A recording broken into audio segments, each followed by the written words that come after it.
te remercie beaucoup. Alors, il est 19 heures, on peut commencer. Bismillahirrahmanirrahim.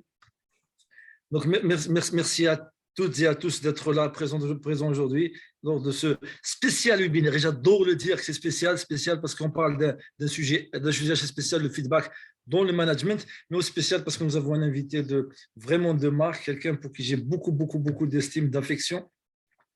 Et puis, je sais pas très quand il est très difficile de te présenter. J'ai été sur LinkedIn, donc pour voir un peu comment toi tu te présentes. Et j'ai vu que c'était pas aussi simple parce que réellement, tu fais beaucoup de choses. Le jour où je t'ai connu, Patrick, tu as fait pour moi que tu me connaissais pas. Tu as fait une consultation juridique, vraiment gratuitement et très professionnellement. Donc moi, je te connais comme un juriste. Tu es directeur juridique d'une grande région à l'international pour GSK. Donc voilà un peu ça, c'est ta première casquette. Je sais que tu es écrivain, j'adore écrivain, c'est beaucoup mieux que auteur. Tu es écrivain, tu es coach, tu es mentor, tu es un leader, tu es un influenceur, tu es beaucoup de choses, beaucoup de choses très bonnes. Alors ma première question, Patrick, si tu permets, en fait la première question est inspirée par un ami, un très bon ami, qui nous fait l'honneur de nous suivre de très près à YWS, qui est un peu aussi notre mentor, qui m'a appelé ce matin pour me dire Hakim, je m'excuse, vraiment je m'excuse, tu sais que j'essaie de ne pas rater, mais cette fois je pense que je vais rater un peu une partie parce que je serai sur la route. Je lui dis c'est dommage. Non, mais je ne dis pas que c'est dommage. Non, je lui dis non, je lui dis tu peux m'envoyer si tu as une question particulière, tu me l'envoies et je demanderai à Patrick parce que c'est réellement quelqu'un de spécial. Et puis il me dit alors Hakim, donc je vais décaler mon déplacement pour assister. Et quand je lui parle de toi, à quel point tu étais spécial, entre autres choses que je lui dis, à quel point tu étais quelqu'un d'une grande intelligence émotionnelle, je te reconnais ça, et d'une grande intelligence tout court, un humain, un Africain, un leader, un sharing person, vraiment un grand, très inspirant. Et puis je lui ai dit que tu en es à ton 3e livre, je suppose, en une année. Si je ne me trompe, Patrick. Oui, absolument. On a eu le premier sommet qui est sorti avril-mars 2022, donc 2021. Et là, il y a le second qui est sorti, qui s'appelle L'Art d'être promu. Et puis, on aura le 3e qui est déjà en impression d'ici la fin du mois, qui est une sorte de suite de sommets. Voilà. Alors, sommet avec S, ça, franchement, Patrick, j'ai vraiment adoré un peu le sommet avec S parce qu'il y a plusieurs sommets, chacun son sommet. C'est vraiment quelque chose. Mais là, encore une fois, donc je te fais tout ça depuis tout à l'heure. Je suis en train de faire des feedbacks de ce que personnellement je pense et de ce que j'ai dit à mes amis et que j'ai le plaisir d'avoir dans ce webinaire. Et puis la question reste entière, Patrick. Et je te promets que je te remercie pour ton temps. Ton temps est très précieux, rare, tout ce que tu veux, parce que j'essaie de booker, tu te rappelles, j'ai booké une demi-heure avec toi pour parler je t'avais dit que j'avais 2 questions, une qu'on a déjà évoquée, la deuxième, c'était justement celle-là que je pose maintenant aujourd'hui. Comment tu fais, Patrick? Comment on peut être, pour connaître tes collègues aussi, je l'ai vérifié, un aussi bon professionnel au sein de GSK, très actif sur tout ce que tu fais sur les réseaux et sur les réseaux, que ce soit les réseaux sociaux et les réseaux, on va dire, virtuels et réels. Et puis pour être toujours présent, pour être aussi productif, y compris de la production littéraire. La question, Patrick. Donc voilà, notre feedback, c'est qu'on trouve ça impressionnant. Maintenant, tu nous dis comment tu arrives à faire ça. What's your secret, my friend? Merci mon ami, et merci pour ces bons mots et pour tout ce que tu m'as adressé comme compliment et pour ce feedback positif et énergisant. Comment je fais? J'avoue que c'est la question la plus difficile à laquelle je suis souvent confronté parce que quand on est en train de le faire, on ne se rend pas compte qu'on est en train de le faire. Je vais y répondre en disant 2 choses. Première des choses, je crois que lorsqu'on poursuit sa passion, et la mienne, c'est vraiment le knowledge sharing, partager la connaissance, parce que je crois profondément, ma mère était, paix à son âme, institutrice, et elle ne faisait que nous dire, allez à l'école, apprenez, connaissez. Et donc, je suis un pur produit, on va dire, de l'école de la connaissance, donc j'ai peut-être ce virus de la connaissance. Et au-delà de cela, derrière la connaissance, il y a des hommes. Et je suis passionné par ce que les hommes avec grand H représentent en termes d'univers, en termes de diversité. Et aujourd'hui, quand je travaille chez GSK, comme tu l'as dit, et que je couvre 105 pays maintenant, Afrique, Asie, Moyen-Orient, Europe de l'Est, ben, je suis tout dans mon élément. À parler le matin avec des gens en Azerbaïdjan, le soir, un meeting avec l'Afrique du Sud, Johannesburg. Entre les deux, je vais m'arrêter en Géorgie. Je vais avoir un petit meeting avec nos amis en Angleterre. Donc, pour moi, c'est une continuité de la richesse que la vie m'a donnée, d'être en contact avec des cultures, d'en apprendre, de recevoir du feedback et puis de découvrir que le monde est d'une richesse énorme. Et aujourd'hui, je suis là avec vous et voilà, je prends plaisir à ça. Et puis après, le temps s'aligne, on va dire. Franchement, moi, tu sais, Patrick, moi j'ai connu la Côte d'Ivoire parce que quand j'avais une région, moi j'étais à Pfizer et j'avais aussi une région, j'étais basé à Dakar, qui n'avait pas 105, mais en fait une trentaine de pays. Donc la Côte d'Ivoire où j'ai été avec grand plaisir. Donc c'est ça, la question encore reste encore entière. Donc comment tu peux faire comment tu peux gérer 105 pays? Le jour où tu viens d'aller en Algérie, j'espère que ça ne va pas être 106. Je te dirai ça, je te raconterai ça par rapport à l'Algérie. Donc, c'est un peu, c'est culturel. Mais en fait donc, comment tu arrives à gérer ça, Patrick, et surtout dans le juridique? En fait, tu n'es pas dans la qualité, ou tu n'es pas tu es dans le juridique où il y a toujours des problèmes, où il y a toujours des conflits, où il y a toujours des compromis à faire, où il y a toujours. Et malgré ça, encore une fois, j'insiste beaucoup pour la question parce que c'est le feedback qu'on te donne, Patrick, qu'on trouve impressionnant en la matière, personnellement. Donc, comment on dirait que tu ne travailles pas, au fait. Je ne sais pas si tu m'as compris. Donc, vraiment, tu fais du développement personnel et du leadership comme si tu ne faisais pas du GSK, et tu fais du GSK comme si tu ne faisais pas du développement personnel. Et là, encore une fois, tu me dis que c'est la passion. C'est ça, le secret, c'est la passion. C'est la passion. Et puis, on a beaucoup de temps dans la journée, mine de rien. Par exemple, je commence mes journées aux alentours de 4h, 5h du matin. Mes premiers meetings en tant que professionnel vont être aux alentours de 9h.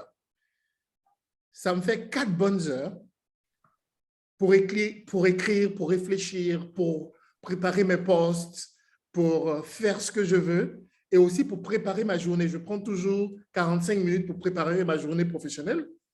Après ça, j'attaque ma journée. Mais au moment où j'attaque ma journée, bien sûr, les uns et les autres vont sur les réseaux. C'est maintenant qu'ils découvrent, par exemple, ce que j'ai posté et ce que j'ai écrit.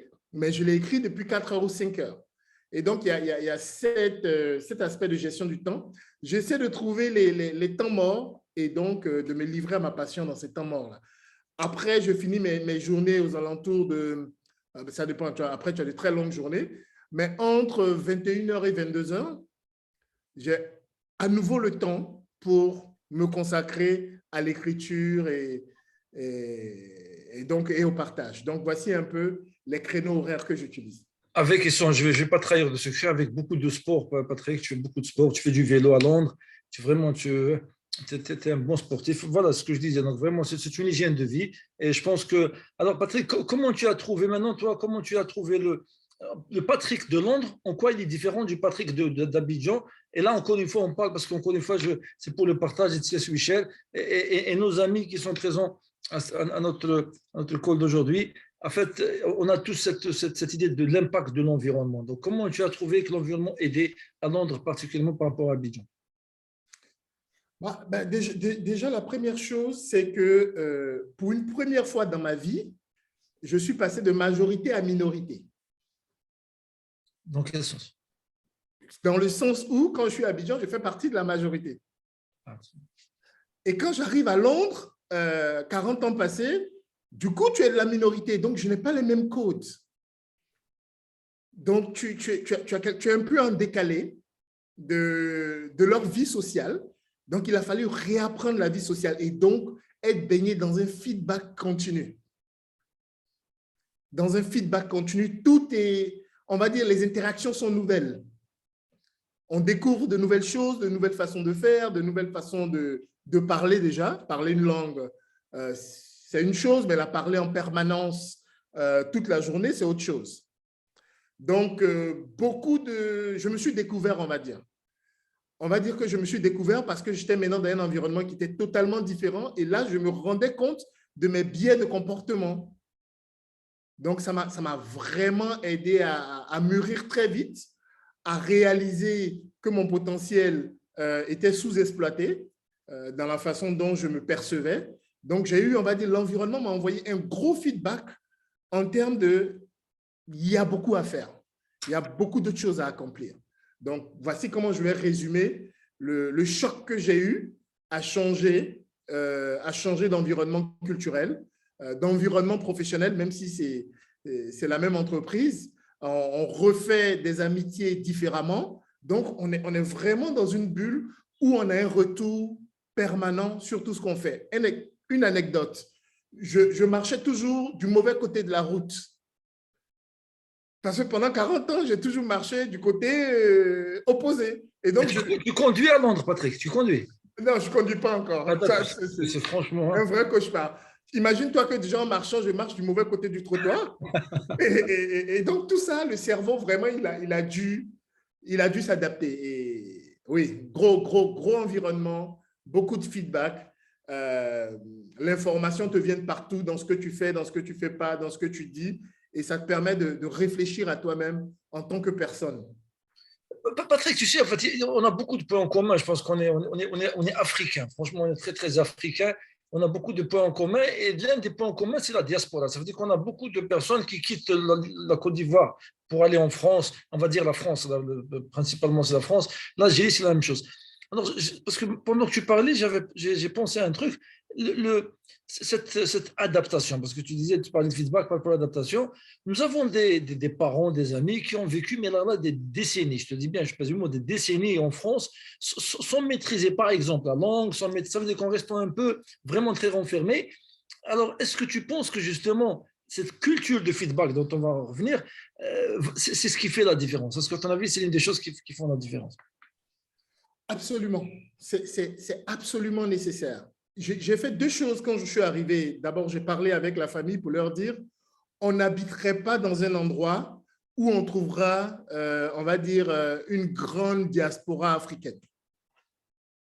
OK? Donc, volontairement, je me suis coupé en termes d'habitation immédiate. Je suis plutôt dans l'ouest de Londres, qui n'est pas connu pour héberger la plus grosse communauté ivoirienne et africaine. Première des choses, pour être au contact de cette culture-là. Ensuite, il y a la deuxième chose, je leur ai dit, il nous faudra faire des efforts pour comprendre la culture dans laquelle on vient. Ce n'est pas pour s'acculturer ou bien pour se désacculturer, ou je ne sais pas si le mot existe, mais la richesse d'un endroit consiste pour nous à comprendre ses codes. J'ai fait 2 ans dans mon immeuble, je n'ai jamais rencontré plus de 2 de mes voisins. Mais dans les 6 derniers mois, j'ai découvert qu'on a un groupe WhatsApp, que les gens ils se parlent tous les jours. Voilà. Et pourquoi? Parce que j'ai dit bonjour à un et qui m'a dit « Ah, mais tu n'es pas dans le groupe WhatsApp. » Donc, on va dire que c'est une expérience. Je l'ai vendu comme ça à la famille. C'est une expérience de vie. Et il ne s'agit pas de s'adapter, de perdre son originalité, parce que ça aussi, il faut le comprendre. On vient avec quelque chose d'unique, quel que soit l'endroit d'où on vient. Mais s'adapter… Pourquoi tu m'apprends, je m'excuse Patrick, je t'interromps, tu m'apprends quelque chose, ça veut dire qu'on a le même, on va dire, c'est pas un biais, mais en tout cas, c'est la même particularité culturelle, c'est d'appeler la famille. Si tu dis la famille, tu dis pas donc ta femme et ton fils, donc quand tu dis la famille, tu vois, la famille. Ici en Algérie, on dit la maison. C'est encore des fois beaucoup plus. Donc, toi aussi, quand je dis la famille. Donc, merci beaucoup, Patrick. Donc, en fait, moi, ce que je pense, j'ai fait un peu le lien parce que je pense que réellement, quand on fait de la résistance dans une culture, quand on reste un peu recroquevillé sur notre, et puis on fait de la résistance, et je pense que l'une des façons de connecter deux cultures, c'est vraiment un peu ce feedback, le sujet d'aujourd'hui. Alors, le feedback, Patrick, si tu permets, on va en parler de la manière suivante, si tu permets. Nous, le feedback pour nous, c'est l'une des 6 pratiques clés et critiques pour gérer une équipe. Moi, je pense que l'une des choses, je ne sais pas si tu es d'accord avec moi, mais je pense que nous avons, en parlant de savoir, nous péchons ou nous manquons. On va dire il y a quelque chose qui fait défaut en Afrique, parce que nous sommes aussi, enfin, je pense que le côté un peu francophone de l'Afrique, du moins, je pense qu'il y a l'histoire des concepts. Donc, pour nous, managers, leaders, on a vraiment, les concepts sont assez flous. Moi, toi, tu es en Angleterre et je pense que tu vois un peu les anglo-saxons, ils ont beaucoup de, ils n'ont pas de problème des concepts. Je donne toujours l'exemple de teenager pour l'adolescence et je le fais à chaque fois dans mes formations. Je dis, à votre avis, l'adolescence, pour toi, l'adolescence, c'est pas, on va dire, on va le faire avec toi, Patrick. L'adolescence, c'est quoi l'intervalle de l'adolescence? C'est de quel âge à quel âge? Bah, là, tu mets une colle. Je pense que c'est de peut-être 13 ans à 17, 18 ans, 17 ans peut-être. Alors, tu vois, donc 13, 17, 18 ans. Alors, nous sommes une cinquantaine sur le call. Je pense que, est-ce que tu es d'accord que chacun aura un peu son intervalle et qu'on aura vraiment du mal à trouver un intervalle commun? Chez les anglo-saxons, it's teenager. Et teenager, c'est teen. So, c'est 13, 14, 15, 16, 17, 18, 19. C'est un intervalle connu pour tout le monde. Tu as vu un peu? Et moi, ça m'a beaucoup aidé dans la culture anglo-saxonne, ça m'a beaucoup aidé. Lorsque j'ai fait la formation, la certification pour les six pratiques critiques pour gérer une équipe, on m'a dit, voilà, pour être un manager. Je leur dis, moi, j'ai déjà 20 ans de management. Attention, hein, vous parlez à quelqu'un qui a 20 ans de management. Mais j'ai appris, en fait, que j'étais complètement à côté parce que j'avais un style de management. Quand on parle de délégation, je déléguais comme on m'a appris à déléguer, comme on m'a appris à ne pas déléguer. Comme je voulais éviter ce que mon chef faisait. Je me disais, voilà, j'avais une idée de la délégation. Donc, la délégation est une science, j'allais dire, est une technique, est une science claire avec ce qu'il faut faire. Le feedback, c'est la même chose. Le feedback, nous, on en parle comme. Alors que le feedback est une pratique. Donc, nous, j'aimerais bien la présenter, si tu permets, l'une des six clés, l'une de ces pratiques, des pratiques clés et critiques pour gérer une équipe. Si tu es un manager, tu as une équipe. C'est feedback. Alors, et quand on parle de feedback, on dit créer une culture de feedback. Parce que culture, et puis là, encore une fois, si tu permets, on arrête un peu, on s'arrête sur les concepts et on parle de culture. Qu'est-ce qu'une culture? Une culture d'entreprise ou d'un groupe, on va parler d'un groupe parce qu'il y a tout un groupe, il y a une culture. À chaque fois qu'il y a un groupe, il y a une culture de ce groupe, qu'on le veuille ou pas. C'est comme une terre, il y a toujours quelque chose qui pousse dans une terre. Tu ne veux pas dire non, c'est une terre qui est. Non, non, soit c'est de l'herbe que tu as voulu ou c'est de l'herbe que tu as pas par accident. Ça veut dire qu'il y a toujours quelque chose qui pousse. Mais ça dépend si c'est toi. Un leader, il crée de la culture, il crée une culture de manière intentionnelle. Et qu'est-ce que la culture? C'est tout simplement l'ensemble des comportements et des behaviors au sein d'un groupe. C'est-à-dire que si nous sommes un groupe qui se respecte, c'est qu'il y a une culture de respect. Si nous sommes un groupe qui respecte le temps, ça veut dire que nous avons la culture du respect du temps. Si nous sommes un groupe qui respecte les engagements, c'est que nous avons la culture des engagements. Ça veut dire qu'on a vraiment la culture, c'est ce que nous voyons en fait. Ce n'est pas quelque chose qui se décrète, c'est différent des valeurs. Et généralement, un leader, il fait que les valeurs soient vécues, et auquel cas, ça va être une culture.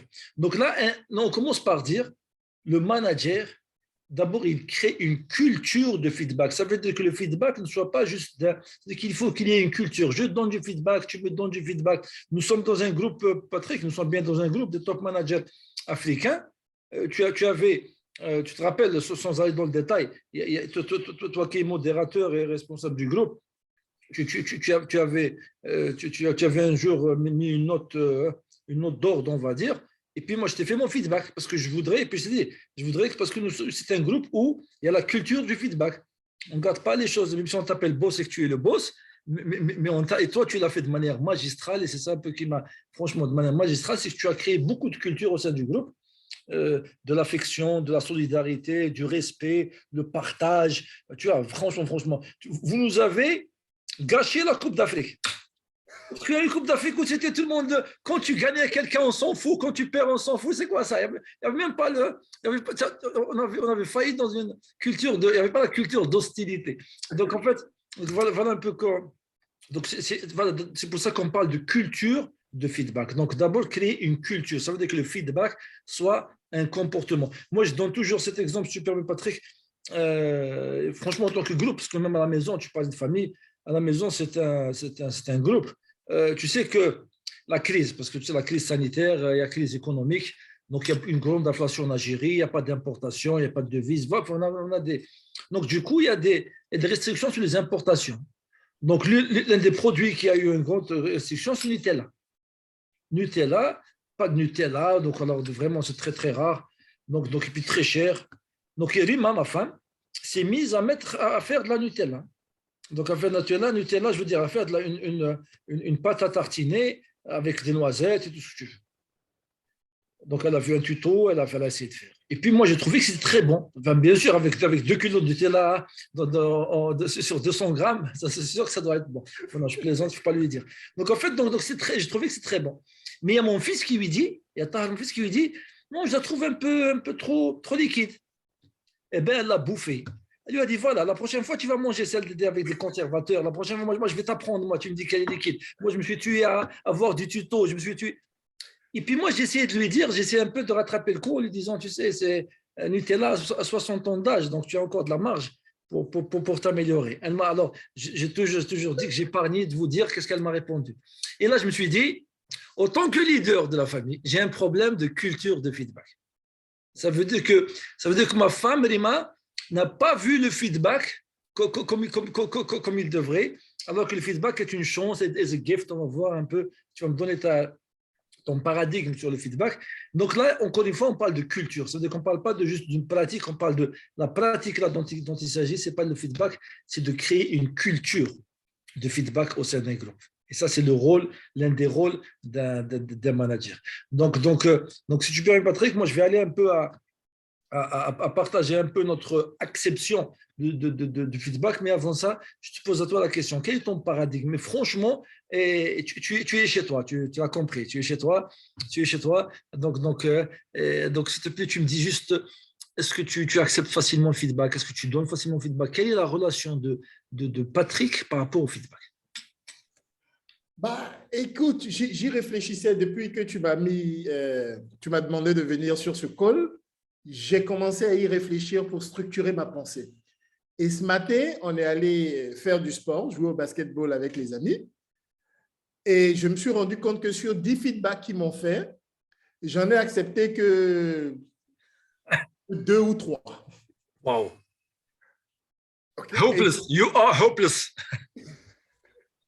De ce point de vue, et je me suis assis et donc j'ai regardé et je me suis rendu compte que selon les environnements, selon la tension du moment, selon que ce soit associé à de la honte ou pas,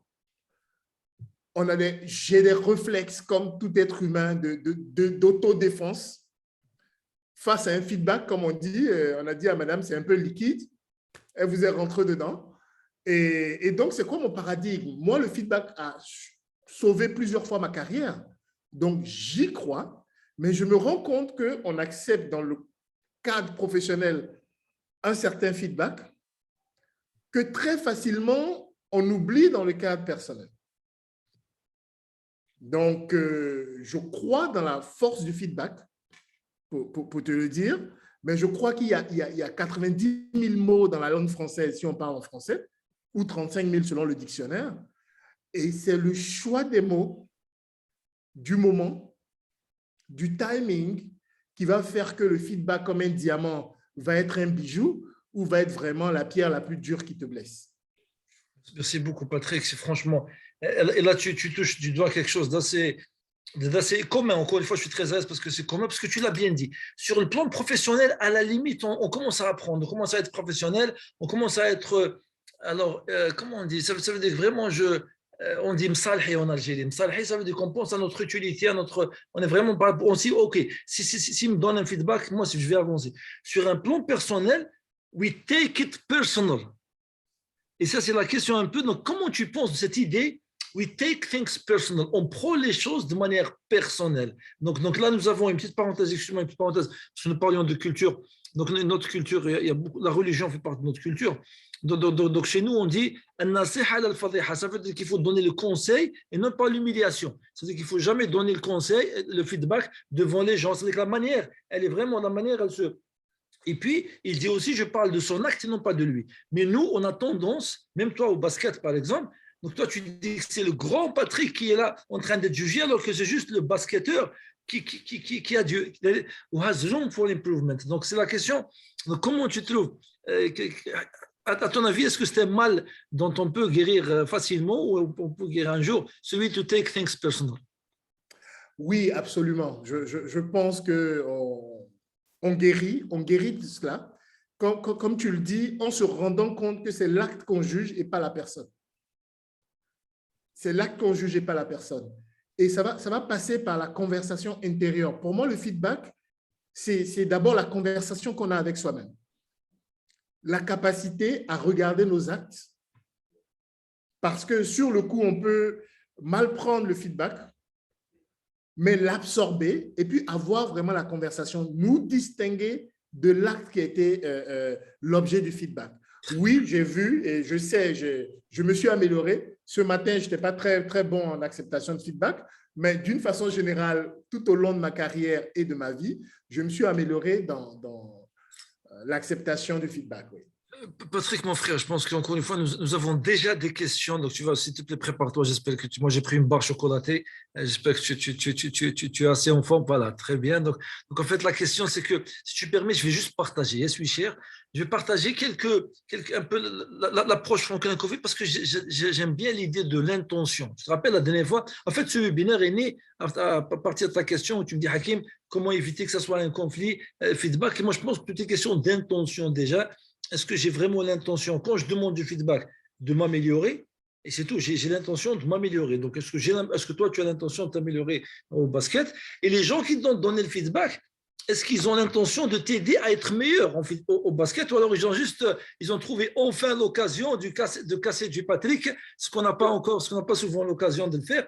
Donc, je ne sais pas si tu m'as compris. Donc, l'idée, c'est vraiment, on est vraiment dans cette logique. Donc, c'est pour ça que j'aimerais vraiment, en reconnaissance à tous ceux qui nous ont donné de leur temps, et à toi, à commencer par toi, Patrick, donc partagez, si vous permettez, l'approche Franklin-Covey que nous avons dans la formation des 6 pratiques critiques pour gérer une équipe, la partie feedback, et tu me diras, s'il te plaît, Patrick, qu'est-ce que tu en penses? Patrick, je t'utilise, si tu permets, comme échantillon représentatif. Est-ce que tu es en train de voir mon écran? Je vois ton écran, oui. Parfait. Voilà, donc ça c'est, moi j'adore cette slide parce qu'elle a vraiment beaucoup de couleurs. Donc nous, on a, tu sais, dans cette formation d'essai pratique, on commence toujours par dire les compétences interpersonnelles représentent 80% de votre succès en tant que leader de premier niveau. Et que, en fait, les compétences techniques représentent 80% de votre succès en tant que contributeur individuel. Donc ça change. Donc quand on est manager, on a besoin de compétences interpersonnelles, donc cette idée de créer une culture de feedback. Donc c'est la quatrième pratique, après celle d'avoir un état d'esprit, de développer un état d'esprit de leader, celle d'avoir des entretiens individuels réguliers, celle de la délégation, et puis la quatrième, c'est créer une culture de feedback. Alors, nous, l'idée, c'est de passer d'un état d'esprit courant, qui est celui où je donne du feedback pour résoudre des problèmes des collaborateurs en tant que manager. Donc, je suis dans le jugement. Ça, c'est bien, ça, c'est pas bien. On est vraiment dans ça. Donc, finalement, et ça, on le fait parce qu'on se dit que c'est notre rôle de donner du feedback pour dire comment la personne est en train de faire. Ça, c'est un état d'esprit courant. Nous, on plaide pour qu'on passe à un autre état d'esprit qui est celui de je donne et je demande du feedback pour améliorer l'équipe tout entière. C'est pour qu'on voit comment on va. On veut aller loin, et pour aller loin, on a besoin de feedback. On a besoin de feedback, encore une fois, c'est comme du sang. C'est vraiment, ça circule comme du sang, créer une culture de feedback. Donc là, quand donner un feedback honnête et précis, donc d'abord, ça commence par clarifier les intentions. Assurez-vous, franchement, j'aime bien la tournure de la phrase. Assurez-vous que votre intention est d'aider l'autre personne à apprendre et à se développer. Si tant est que votre intention n'est pas authentique, réexaminez la possibilité de donner du feedback. Tu as vu un peu, imagine qu'on ait ça au sein d'une équipe. Ça veut dire que je ne donne si je veux vraiment que la personne s'améliore, et puis je partage des observations spécifiques. Je ne vais pas dire que Patrick, tu es génial. Ça, c'est un feedback, ça veut dire quoi là? Tu es génial, je te donne un feedback, que tu es très productif, parce que tu arrives à assurer un rôle très important dans une multinationale, à être très présent sur les réseaux et même écrire des livres. Ça veut dire que c'est donner des specifics. I went into specifics. Et puis, je décris l'impact. Parce que l'impact de tout ce que je t'ai dit que c'était bon est sur ta productivité. Tu es quelqu'un de productif. Donc, je donne toujours. Parce que si je te dis, là, par exemple, moi, je te dis, tu ne m'as pas donné feedback par rapport au chapeau, mais en fait, un peu, on a commencé par ça. Parce que moi, le chapeau, ça va m'éviter d'avoir cet effet aérodrome. Vraiment, c'est piste d'atterrissage. Donc, si tu vois l'impact un peu, tu me dis, Hakim, ce serait bien si tu peux mettre soit du fond de teint, ou alors parce que ça améliorera ta performance, tu choqueras moins les gens.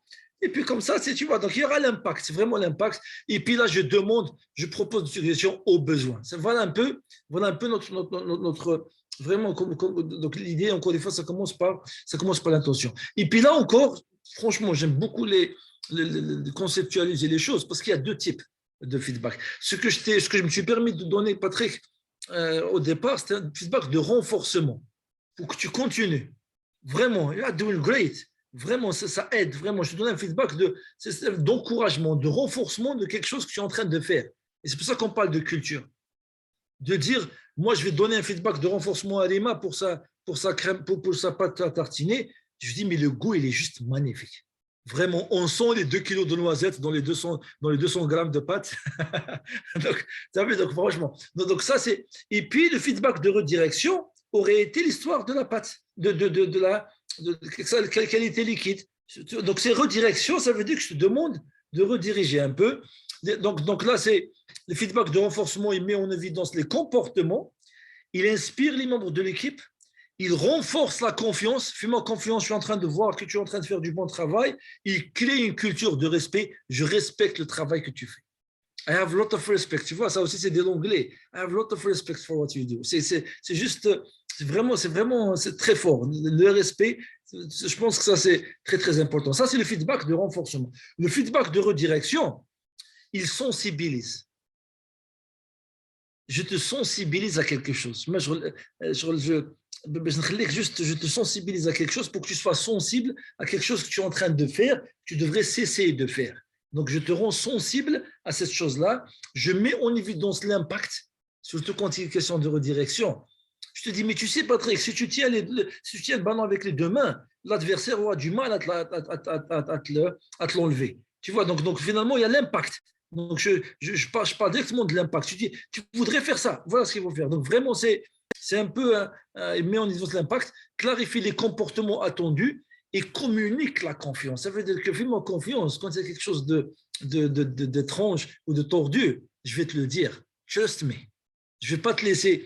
En Algérie, on dit, c'est très difficilement traductible, yarmek ala rasak. Yarmek ala rasak, il te jette sur ta tête. Ça veut dire que tu vas dire, ah, tu es formidable, paf. Et ça, c'est vraiment très difficile. Et j'insiste beaucoup, mesdames et messieurs, j'insiste beaucoup. Le feedback, il y a beaucoup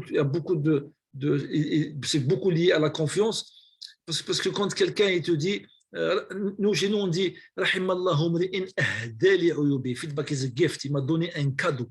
Il m'a donné un cadeau. On dit dans notre culture, merci à celui qui m'a offert mes défauts. Tu vois un peu m'a offert mes défauts. C'est quelque chose de. C'est assez fort. C'est assez fort. Offert mes défauts. Parce que ça veut dire que je peux te faire confiance quand tu vas aller vers un mauvais chemin, tu vas me dire. Donc, c'est pour ça que le feedback de direction, vraiment, ça aide beaucoup. Donc, et là, maintenant que Patrick, on arrive un peu à ta partie. Donc, quelle est la valeur de la recherche? Je parle bien de la recherche, de l'obtention du feedback dans une équipe pour toi. La valeur de la recherche et de l'obtention, première des choses, il y a un mot qui est venu constamment, ou un concept qui est venu constamment dans ce que tu nous as exposé, qui, merci, me clarifie pas mal de choses. Tu vois, merci beaucoup. Et c'est le mot confiance. C'est le mot confiance. Le feedback, il est vraiment la glue qui permet de maintenir la confiance entre les membres de l'équipe. Pour moi, donc, si la question, c'est comme je l'entends, quelle est la valeur de la recherche et de l'obtention du feedback, c'est comment est-ce qu'on renforce la confiance, comment on soigne la confiance, parce que souvent, on voit que la confiance est comme Comme tout ouvrage, il peut y avoir des fissures qui apparaissent. Et en se donnant le feedback, on met un peu de ciment par-ci, on rattrape un ouvrage par-là. Pour moi, la valeur du feedback est étroitement liée, comme tu nous l'as si bien montré, à la survie de la confiance dans le groupe. Ouais. Merci beaucoup, Patrick. Donc, c'est pour ça que en fait, tu vois, donc c'est lié, c'est étroitement lié au niveau de confiance au sein d'une équipe. Et aussi, et par rapport à l'amélioration des performances, Patrick, est-ce que tu penses que, toi, dans ton expérience, est-ce que tu as vu que les équipes où il y avait une culture de feedback sont plus performantes que les autres? Absolument, et je donne mon exemple qui est très récent. J'ai eu un changement on va dire, de patron. J'ai eu un changement de patron de zone récemment et la connexion ne s'est pas faite, on va dire, naturellement. Et il y a eu une rupture de feedback. L'ancien patron avec lequel je travaillais, les feedbacks étaient vraiment, on va dire, on baignait dedans. Donc, ça me permettait de m'ajuster. Le nouveau, il avait une autre façon de faire des feedbacks. Et je ne me retrouvais pas dans sa façon de faire des feedbacks. Conséquence sur ma personne, démotivation. Démotivation. Et donc, quand on est démotivé, forcément, on fait des choses, pas qu'on les fasse à moitié, mais ce qu'on aurait pu faire en 1 minute, on va le faire en 2, en 3, en 4.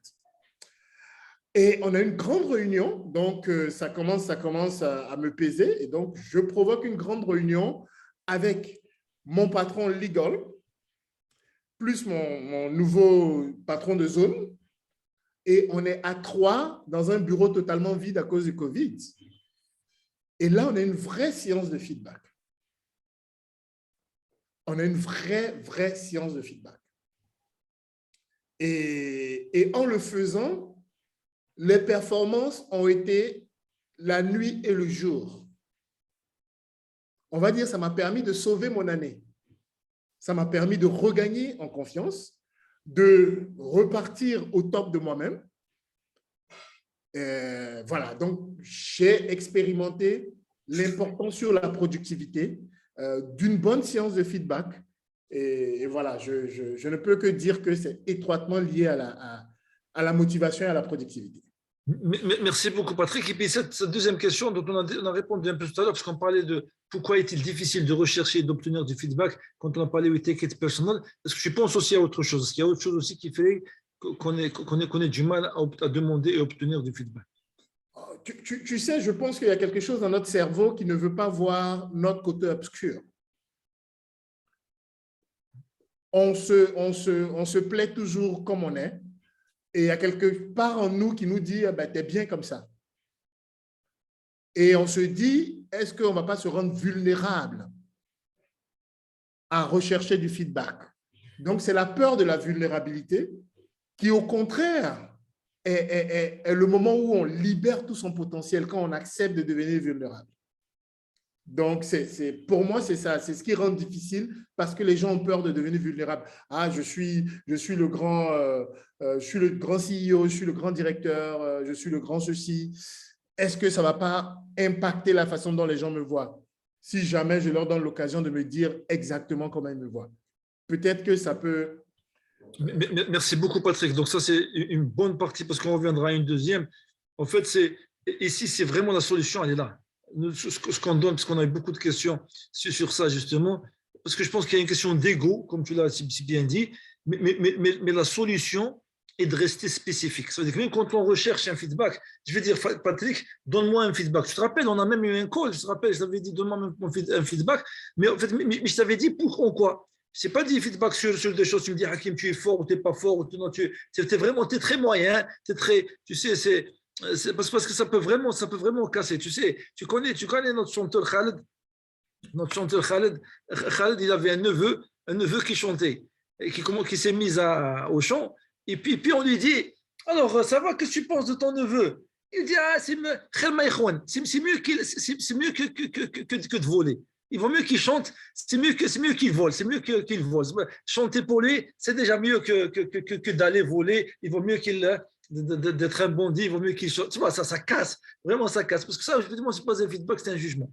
Et je pense que l'intelligence, la façon intelligente de contourner ça, c'est vraiment d'aller et demander des spécifiques. Ça veut dire que qu'est-ce que tu penses que je pourrais mieux faire dans mon travail de manager, comment tu penses que je pourrais mieux faire ça? C'est vraiment, et je parle de quelque chose de vraiment spécifique et tu me donnes sur ça. Et quand la personne dit non, non, dis-moi sur ça, donc vraiment, c'est pas sur la personne. Donc comme ça, we don't take it personal. Le deuxième point, nous avons beaucoup de questions de nos amis prêts avant le webinaire déjà sur ça. Patrick, c'est parce que les conflits.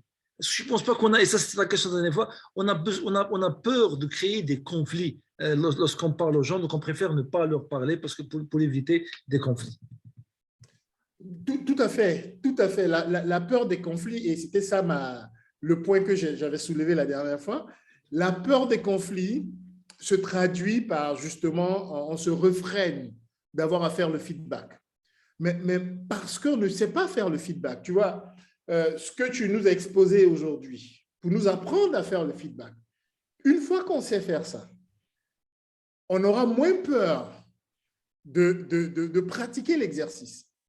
Parce que l'intention est bonne. L'intention est bonne, l'objectif déterminé, il est clair, on veut améliorer, on veut renforcer, on veut rediriger. Mais n'oublie pas, Hakim, qu'on a quand même une culture de feedback disons, dans nos maisonnées et dans nos maisons, qui est que, par exemple, quand madame te dit « Comment est-ce que tu me trouves ?» Tu n'as pas intérêt à dire « Je te trouve grand. » Voilà. Alors que tu aimerais dire ça. Donc, c'est là où on apprend à dire bah, la première fois, on fait l'erreur d'être honnête. Et on s'y fait plus reprendre à 2 fois. Donc, j'avoue peut-être qu'on est venu, tellement on a évité les feedbacks dans nos vies personnelles pour éviter le conflit, on l'a transporté inconsciemment dans le monde professionnel. Nous, on a une citation en Algérie qui est très, très profonde. Hein. On dit que si quelqu'un il aime bien son âne, il faut lui dire waouh, tu as un très très beau cheval. Tu as vu un peu, donc vraiment, ça veut dire qu'on a vraiment ça, et ça, je pense que ça, tu l'as bien dit, c'est pour ça qu'on parle de culture. Tu sais, moi, je suis un grand follower, un grand de tes followers sur LinkedIn. Moi, LinkedIn, c'est to make culture great again. C'est parce qu'on parle de culture. Parce que si on a cette culture de feedback honnête, ça vraiment, ça aide beaucoup. Et le point clé, c'est la confiance. Tu en parlais tout à l'heure. Parce que si tu me fais confiance, tu vas accepter mon feedback. Tu vas croire que mon intention est bonne. Mais si tu ne me fais pas confiance, tu vas voir des ouest, comme on dit chez nous. Tu vas voir vraiment des trucs. Ah non, Hakim, qu'est-ce qu'il voudrait, qu'est-ce qu'il veut qu'il me fasse? Il veut juste asseoir quelque chose où il veut. Donc vraiment, la confiance, elle y est dans beaucoup. Mais c'est pour ça qu'on parle de culture de feedback. Ça veut dire que moi, je vais demander des feedbacks. Et quand mes collaborateurs vont voir que je leur demande des feedbacks, ils vont être à l'aise pour me donner des feedbacks, ils vont être à l'aise pour se donner à eux-mêmes des feedbacks, ils vont être à l'aise pour me demander des feedbacks. Donc vraiment, ça c'est quelque chose de très important. Donc les dernières des directives, quand on recherche des feedbacks, là, quand on recherche, déclarez votre intention. Faites savoir à l'autre personne pourquoi vous souhaitez recevoir un feedback. Votre intention est d'apprendre, de vous développer et de devenir meilleur autant que leader. Donc, c'est pour ça que j'en appelle, comme disent nos amis d'outre-mer, j'en appelle à tout un chacun qui est leader ou manager dans un groupe, alors que ce soit personnel ou professionnel. Donc, quand je suis le manager, je vais aller demander du feedback parce que je voudrais.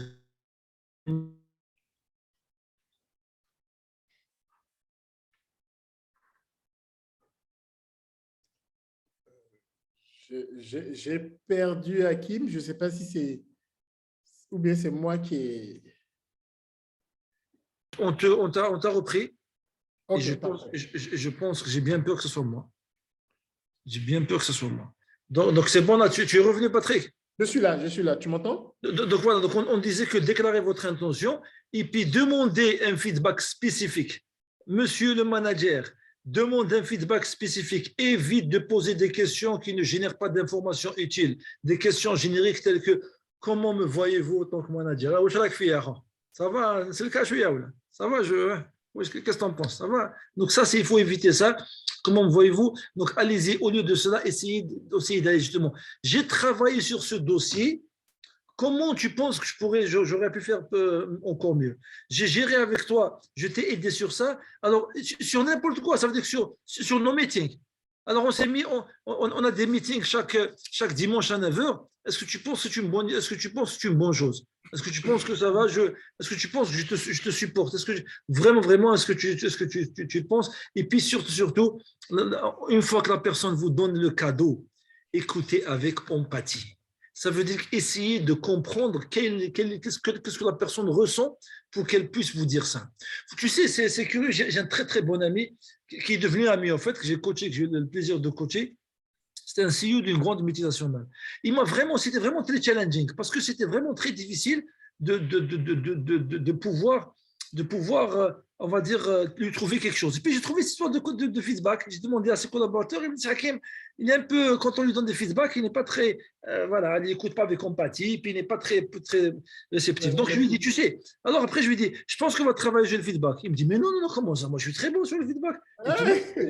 Il m'a bouffé. Je lui dis, tu sais quoi, tu viens de me confirmer qu'on devrait travailler sur le feedback. Donc réellement, écouter les gens avec empathie, de un, on va comprendre qu'est-ce qu'ils veulent dire, et de deux, surtout, on va les encourager à nous faire d'autres cadeaux plus tard. Parce que un feedback is a gift. Et pour terminer, c'est ce qu'on disait la dernière fois, le feedback, ya Jamaat al-Khair, c'est le petit déjeuner, le déjeuner et le dîner des équipes très performantes. Elles recherchent constamment des moyens de s'améliorer. C'est une très belle chanson orientale. Je t'ai donné le choix choisi entre être très performante en tant qu'équipe ou être très médiocre en tant qu'équipe, mais sachez que votre rôle de manager est celui de créer une culture de feedback parce que justement, terrain pour être performant. Mon temps est terminé. Donc maintenant, Patrick, franchement, je te souhaite beaucoup de courage parce qu'il y aura une cascade de questions. Moi, je répondrai juste pour que tu souffles un peu. Alors, il y a Lila qui nous dit comment, s'il vous plaît. Vraiment, comment, s'il vous plaît. Je pense que j'ai raté quelque chose, Lila. J'ai raté le début. Alors, j'allais poser la même chose, Jamel Hamouche. Alors, voilà, Jamel Hamouche. Alors, c'est quoi la différence dans le feedback destiné à ses responsables et ceux destinés à ses collaborateurs? Patrick, tu prends, je prends, vas-y. Généralement, je te la laisse celle-là. D'accord. Alors, merci beaucoup. Parce qu'encore une fois, j'aimerais bien moi, recadrer à chaque fois. Autant que manager, tu as la responsabilité de créer une culture de feedback au sein de ton équipe. Et c'est ton manager qui a la responsabilité de créer une culture de feedback au sein de son équipe dans laquelle toi tu es. Mais ça veut dire que toi déjà, mon ami, essaye de toi déjà créer cette culture au sein de ton équipe et puis de donner des feedbacks autant que dans une pure logique de proactivité avec ton chef en lui disant est-ce que je peux te donner des feedbacks, mais toujours en appliquant le même principe d'avoir l'intention et d'être spécifique. Tu es responsable surtout de ton équipe, mais aussi encore une fois de ton chef, mais c'est ton chef qui a la responsabilité de créer une culture de feedback. Alors ça c'est définitivement pour moi, parce que c'est mon ami Shafir qui me dit hello Hakim, are you ready? Donc il est vraiment très gentil parce qu'ils sont clairs juste, mais ça c'était au départ. Alors tac. Hakim, je veux juste rajouter à la question à laquelle tu viens de répondre. C'est vis-à-vis du supérieur hiérarchique, vis-à-vis de son boss. Une des choses qui est importante, c'est justement d'être très précis dans le feedback et d'être sûr de ses faits. Parce que n'oublions pas que souvent, on n'a pas l'entièreté du tableau. Donc, approchez le feedback avec suffisamment d'humilité pour dire sur la base de ce que je sais, et nous, les juristes, on sait très bien le faire. On dit sur la base des faits qui m'ont été exposés. Je limite mon intervention. Donc, si je me trompe, vous comprendrez que c'est par rapport aux faits. Donc, être très précis sur les faits. Et généralement, mon conseil que je donne, c'est déjà de passer en revue le feedback que vous voulez faire à votre supérieur hiérarchique avec un collègue pour lui dire, est-ce que tu as perçu la même chose sur ce fait bien précis? Ça vous évite déjà d'aller… D'être biaisé. D'être biaisé. Maintenant, si l'autre dit effectivement, j'ai perçu la même chose, oh non, je n'ai pas perçu la même chose, ça change tout dans votre approche. Et l'autre chose, c'est qu'on n'est pas obligé de faire des feedbacks sur tout et je ne dirais pas n'importe quoi. mais il y a des petites choses sur lesquelles, lorsqu'elles n'impactent pas la productivité, la confiance, il y a des erreurs pour tout. Parce que aussi disponible que peut être le collègue ou le supérieur hiérarchique, si vous êtes quelqu'un qui fait des feedbacks chaque minute sur tout et n'importe quoi, ça peut finir par agacer. De l'inflation, absolument. Voilà, je m'arrête.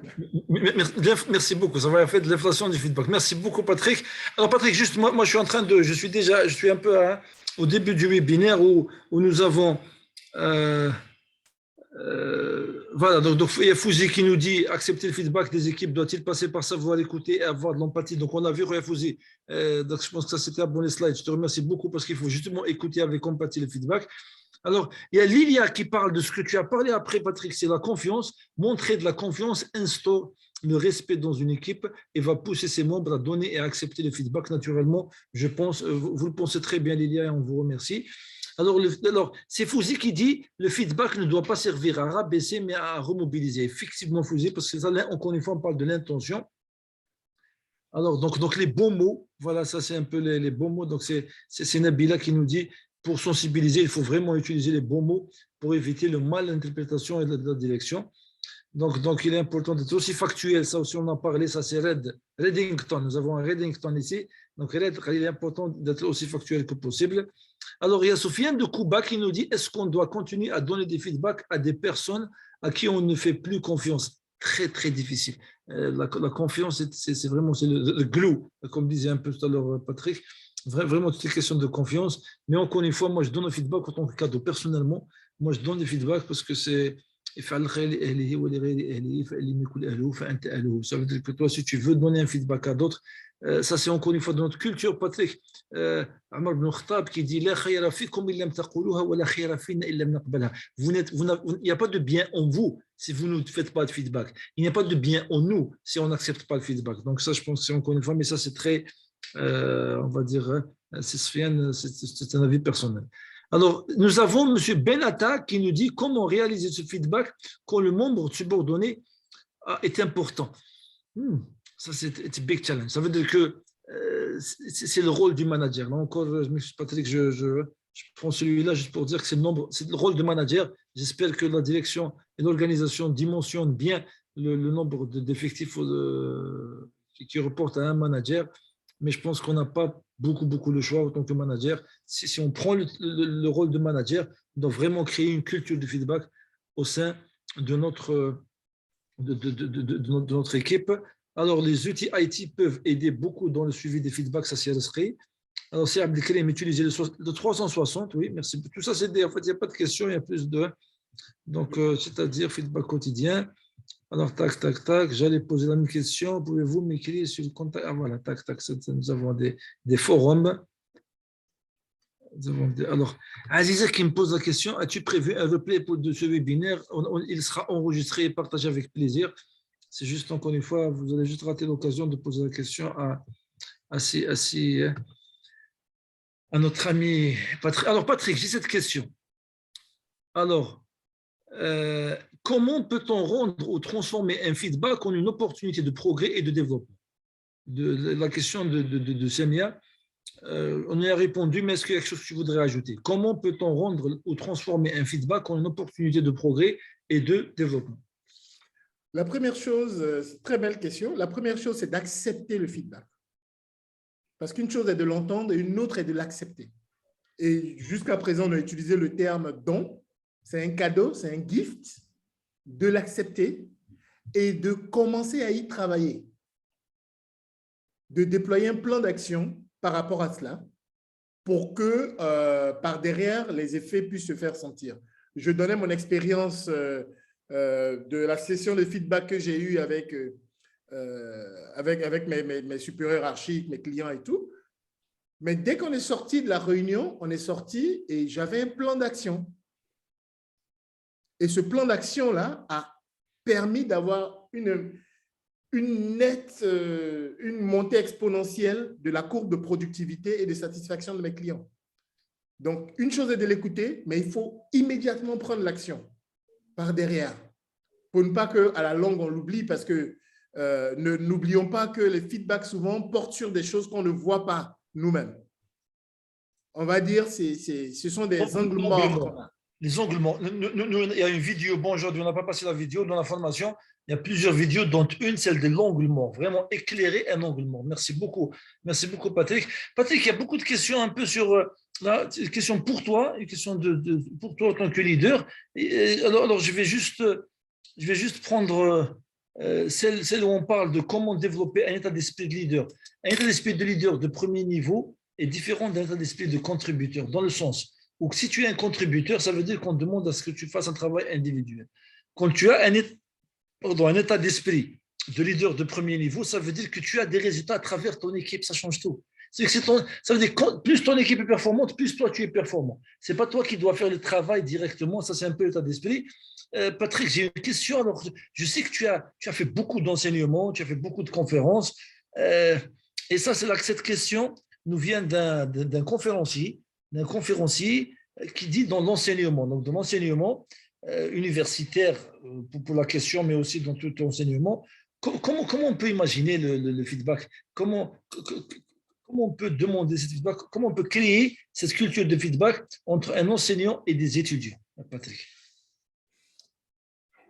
Je pense déjà que le système de feedback existe dans la mesure où l'enseignant, généralement, demande aux étudiants de faire des exercices qui sont pour lui la façon de recevoir leur feedback sur ce qu'il leur aura appris. Donc, si vous avez 10 élèves et que seulement un a compris l'exercice, c'est un feedback sur votre façon d'enseigner. D'accord, très bien. Ça, c'est par rapport à la matière en elle-même. Par rapport à la matière en elle-même. Mais par rapport à la façon d'enseigner. Je sais et je pense que tu le fais. Après chaque conférence, on envoie un petit survey, un petit, comment on dit en français, un petit sondage. Questionnaire qui est souvent très précis. Comment vous avez trouvé la présentation, le débit de la voix, le dynamisme, l'ambiance. Laisse-moi te dire une chose, Patrick. Moi, je suis, parce que là, tu sais, je suis entre toi et l'ami qui a posé la question. C'est vraiment une question d'état d'esprit. C'est que moi, je pense vraiment, c'est un conseil que je donnerais, ce que tu viens de dire. Je donnerais vraiment le conseil d'aller demander aux gens d'évaluer, mais vraiment, comme tu as été très, très précis, comment tu as trouvé ma gestion du temps, comment tu as trouvé ceci, comment tu as trouvé cela. Et je pense qu'il y a quand même ici aussi, mais ça, c'est ancestral et c'est vraiment, c'est ancré dans la culture de l'enseignant, c'est que ça, c'est des choses qui ne se font pas. C'est que moi, je me dis qu'il y a peut-être cette aura de l'enseignant qui risque de prendre un coup si moi, en tant qu'enseignant, je vais vers l'étudiant. Ça, c'est encore une fois, ça, c'est le grand paradigme courant. Et qu'est-ce que tu penses de ce paradigme, mon ami? Et c'est là où on distingue, il y a beaucoup de questions sur les leaders. Je vais créer un nouveau mot. C'est là où on va voir l'enseignant leader de l'enseignant commun. L'enseignant leader va aller dans ce mindset-là pour dire je n'ai pas la science infuse. Même si j'ai la connaissance, la façon de la passer, je peux m'améliorer. Et donc, il va pouvoir passer au paradigme de dire ceux qui m'écoutent, qui me donnent de leur temps, sont ceux qui m'observent. Et ils sont les mieux placés pour me dire à quoi ressemble mon visage. Parce que la nature est bien faite. On ne voit pas son propre visage si on n'a pas recours à un miroir. Et donc, s'il voit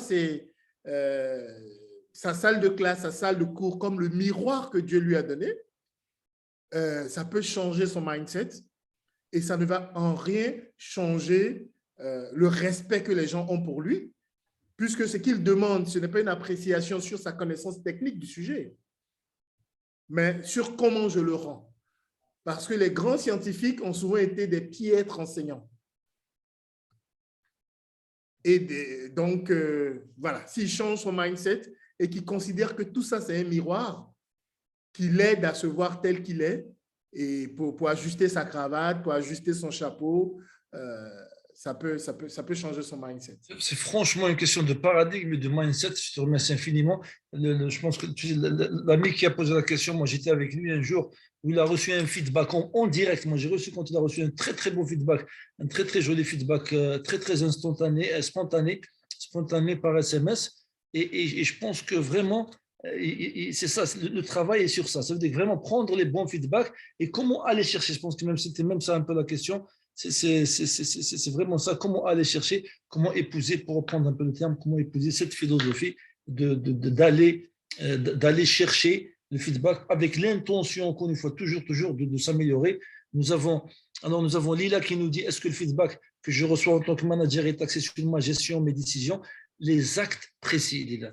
Donc, ça veut dire tout ce que tu fais en tant qu'acte de gestion, de management, ton comportement en tant que manager, alors j'aime bien l'idée de miroir, merci beaucoup Patrick.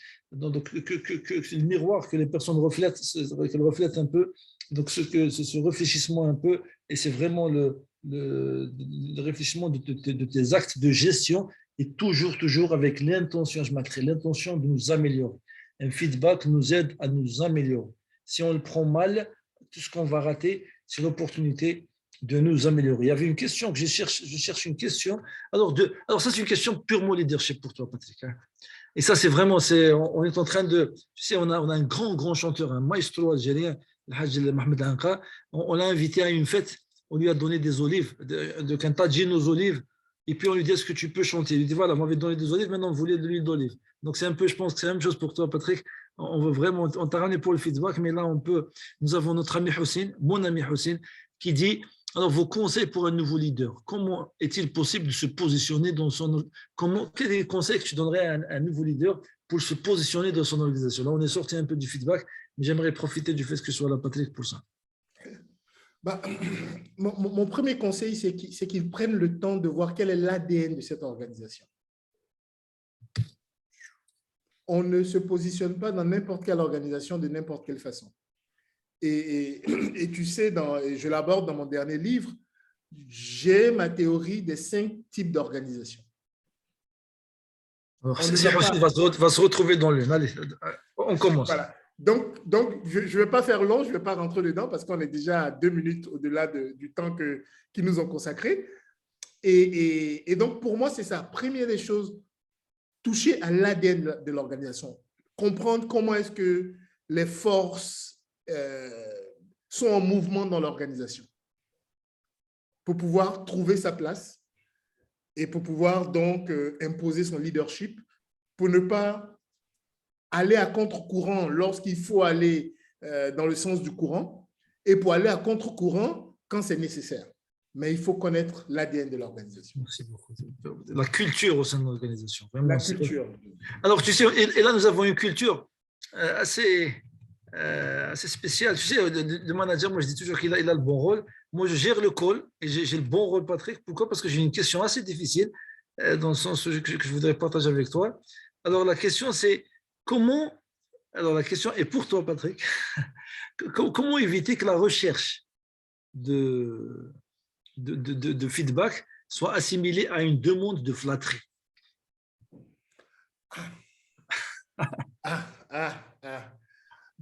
Première des choses, choisissez les domaines dans lesquels vous savez que vous avez besoin de vous améliorer. Parce qu'effectivement, si vous allez toujours leur demander sur des sujets où vous savez que je pense que je suis bon sur ce sujet-là. Déjà, oui. Déjà. Ensuite, choisissez les personnes. Il y a des personnes dans l'organisation qui vous diront ce qu'elles pensent parce que soit elles ne sont pas sous votre autorité hiérarchique, soit vous leur faites suffisamment confiance pour dire ce qu'elles pensent.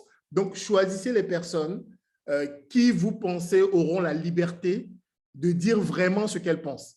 Si je suis votre collaborateur direct et que vous vous rendez compte que mes feedbacks sont toujours des applaudissements, peut-être que je crains de vous donner du feedback. Ou bien vous n'avez pas créé la culture de feedback qui me permet de donner un feedback sur un point un peu difficile. En ce moment-là, donnez-leur la possibilité de dire oui, c'est bien, vous m'avez applaudi, mais qu'est-ce que je peux faire? Qu'est-ce que je dois améliorer? Donc, soyez plus direct pour pouvoir donner-leur de l'olive et puis dites-leur, mais j'attends de l'huile d'olive. Merci beaucoup. Pas que des pépins. Et je te remercie, Patrick. Et puis, je pense qu'on va se mettre à deux pour cette question parce qu'il y a aussi une question assez simple. Nous, en tout cas, how do we fix this one? Comment on règle ça chez Franklin Covey? C'est très simple. Déclare your intent. Ça veut dire que si on a peur que les gens comprennent autre chose, disons-leur ce qu'on veut qu'ils comprennent. C'est as simple as that. On n'a pas dans notre culture un peu ça parce qu'on a vraiment peur. On a l'histoire du clic. Un jour, quand tu viens en Algérie, je te la raconterai, l'histoire du clic, parce on se fait beaucoup de scénarios par rapport à ce que les gens vont se dire. Donc là, vraiment, vraiment, monsieur Silvino, c'est lui qui a posé la question, réellement déclare l'intent. Mon intention est de m'améliorer. Donc, s'il te plaît, ne me flatte pas. Dis-moi ce que tu en penses. Qu'est-ce que je pourrais faire différemment? Aussi simple que ça. Et c'est vraiment, ça ira. Nous avons une main levée. Et j'espère qu'elle est toujours, parce que c'est. Alors maintenant, regarde, Patrick, juste techniquement parlant, comment ça se passe. C'est lié cher. Nous, c'est un webinaire de 45 minutes où on dit tout dans les 45 minutes. Question-réponse jusqu'à 20 heures. Donc maintenant, le webinaire est, on va dire, terminé. Ça veut dire qu'on remercie vraiment tout le monde d'avoir participé. Merci beaucoup pour leur temps. Mais là, pendant que tu es là, ne compte pas sur nous pour te lâcher. C'est ça la question. Donc maintenant, on va essayer d'être vraiment. Donc on va prendre juste les mains qui se lèvent. Il n'y en a pas beaucoup, parce qu'on a répondu aux questions. Je te remercie infiniment. Mais j'espère que Wassil a toujours l'intention de parler. Tu vas voir une belle voix qui parle très bien et très à propos. Wassil, prouve-moi que c'est le cas, mon frère. Vas-y. Wassil, tu es en mute. Il faut ne pas changer. Wassil, je pense qu'il est parti, Wassil, parce que je pense que la main est levée depuis assez longtemps et qu'il a eu des courbatures et qu'il est parti se dégourdir la main. Donc voilà, c'est la seule main qu'on avait. Donc, est-ce qu'il y a, si, messieurs, dames, s'il y a une question orale pour Patrick, allez-y. Monsieur Bilichi, mon frère est là. Sidi Ahmed, merci beaucoup d'être là, c'est toujours un plaisir. Alors, c'est le vino del Bene, ça dit rien? Ça dit rien, c'est le vino del Bene. Ça doit être un de, parce que ça. Alors, donc, merci beaucoup. Un grand, grand merci à tous ceux qui étaient là. D'accord, Wesley ne veut pas parler, donc je pense qu'on a vraiment. Alors, ah oui, nous avons Hassan qui nous dit. Ah, les titres, nous avons Shafir qui. Alors, Shafir, c'est un peu particulier. Shafir, non seulement tu n'auras pas les titres, tu auras les titres au sens propre. Ça veut dire qu'ils seront dédicacés avec bonheur parce que tu as demandé les titres et c'est ça, c'est cher.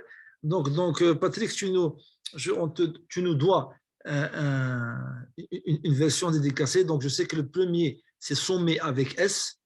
Le deuxième, c'est comment avoir une promotion très pratico-pratique. N'est-ce pas, Patrick? Tu me colles, s'il te plaît. Ça, c'est le premier qui est Sommet. Le deuxième, comment être promu. Je ne sais pas si vous le voyez dans le bon sens. L'art d'être promu, moi, je le vois inversé. Ouais. Il est très bon, dans le bon sens, dans le très bon sens. Voilà, l'art d'être promu. Donc, lui, il vient de paraître. Et donc, je prendrai le temps de t'envoyer tout. Je t'enverrai tous les liens et puis tu pourras partager avec ceux qui sont intéressés. S'il te plaît, Patrick. Et moi, là, je pense que. Et troisième, parce que je ne voulais pas être un peu. Moi, Shafir, il m'aide un peu à poser cette question. Le troisième, le titre n'est pas encore. Le titre est connu, ça s'appelle Ascension, qui est une allégorie d'un groupe de personnes qui vont vers leur sommet. Et au cours de ce parcours, ils auront 21 challenges. Et chaque challenge est résolu par un outil professionnel. Voilà, par exemple, le premier outil, c'est comment se focaliser sur l'essentiel.